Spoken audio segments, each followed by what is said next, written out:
Charlie Rowley, political commentator, is with us, looking at the big stories of the day. And, of course, breaking in just the last couple of hours, the Southport killer, as we can now refer to him, Axel Rudakubana, 18, pleading guilty to the murders of 3 girls at that dance class. This has clearly saved the family, the horror, Charlie, of listening to perhaps even more disturbing detail, or hearing the words, or the justification or a defence, if you like, of murder. They haven't got to go through that. It does certainly speed this process up. He'll be sentenced on Thursday, but nonetheless, none of that can ever remove the sheer levels of horror that were witnessed and experienced on that day. That's right, and I think it was expected to be around about a 4-week trial, and you know, where there would have been a defence. You're absolutely right, where the families would have to relive the horrors, the descriptions of what happened on that fateful day. Obviously, the country and the world's media, certainly the national media, would be gripped by the story, will be reporting on it, which, you know, will obviously have implications in the way in which this whole tragedy sparked riots in the summer across our country. So there'll be lots of people reliving that day for lots of different reasons. And I think it's absolutely right that, you know, as I say, what was expected to be around about a 4-week trial will now see this evil creature convicted and sentenced on Thursday. Yeah, he further pleaded guilty to producing ricin and possessing an Al-Qaeda training manual found during the search of his home. Although I think I'm still right in saying that the charge against him was not one of terrorism, it was of murder. In that respect, he refused to stand or confirm his name when this case began at Liverpool Crown Court, but the judge, Justice Goose, has ordered him to be sentenced on Thursday. In the last few moments, we've just got this through from the CPS prosecutor, Ursula Doyle, speaking outside Liverpool Crown Court. I'm deeply grateful that today's plea has spared the families at the heart of the case the pain of having to relive their ordeal through a trial. Today, our thoughts are with all those whose lives were altered by what happened on that day. Most of all, we think of Elsie, of Bibi and of Alice, the 3 beautiful young girls whose lives were cut short, and wish strength and courage to their families who loved and cherished them. That's the CPS talking outside the court. And interesting, Charlie, I mentioned it there. I know that, you know, the conspiracy theorists online do tend to go rather wild with this. I remember it was only like a week or so ago when people were, or in fact leading up to this case, you know, I can't believe this man is pleading not guilty. Now he's pled guilty to this. Many are then saying, so we don't ever get to see the detail of the trial and all the strange things that are going on behind the scenes. I don't know how you answer somebody who's going to make that point, really. I mean, I think it's, thankfully, the guilty plea is the right plea. I mean, it would have been pretty hard for anybody to defend him and get him off those kind of those sort of charges.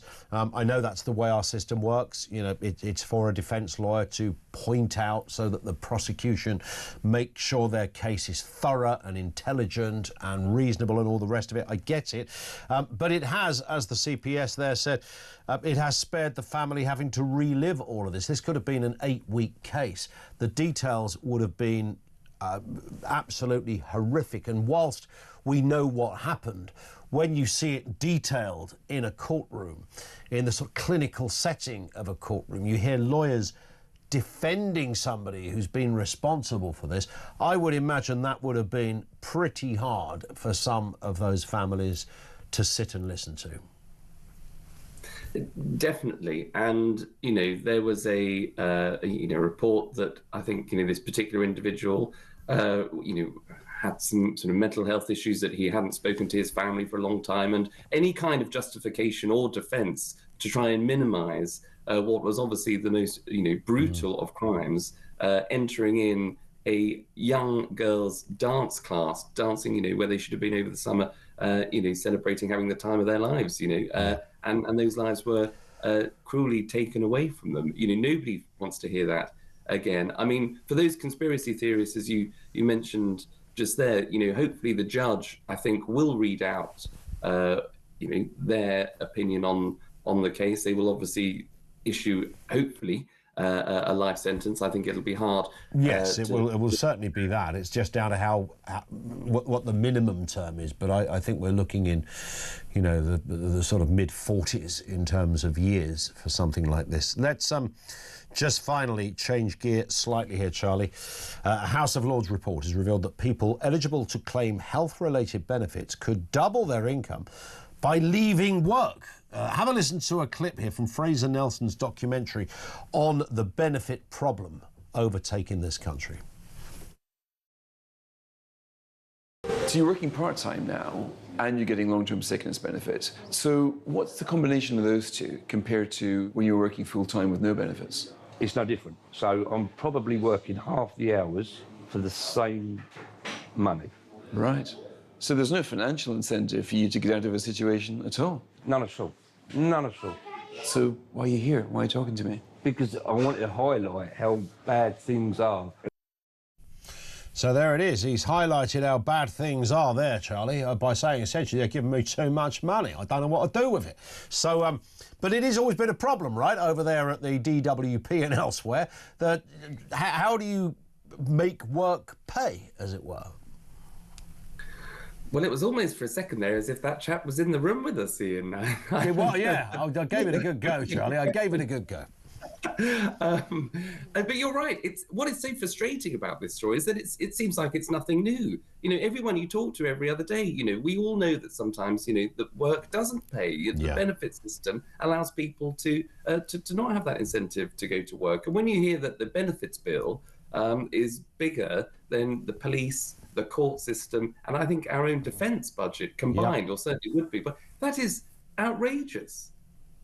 I mean, it's beyond belief, isn't it? It should never be that, and it was never intended to be that. And then, of course, I suppose, victims of our own success, you put a system in place and then you realise, right, but the system addresses this problem but not that problem, so we add another part of the system. And then, before anybody realises, since the 40s when the welfare system was developed, we've grown this sort of Frankenstein monster, monolithic, out of control system that nobody can seem to stop. It's a triffid out there. And that's absolutely right. And I read somewhere this morning, I think this summed it up perfectly, that, we're becoming a welfare state with an economy just on the side. And it should be the other way around. You should have a growing economy to allow you to have a welfare state on the side, which obviously, you give benefits and to people that need it the most. Spot on. Charlie, listen, we hit the clock, but as ever, thank you. Enjoy the inauguration. I know you're going to be watching. We've got a lot to come.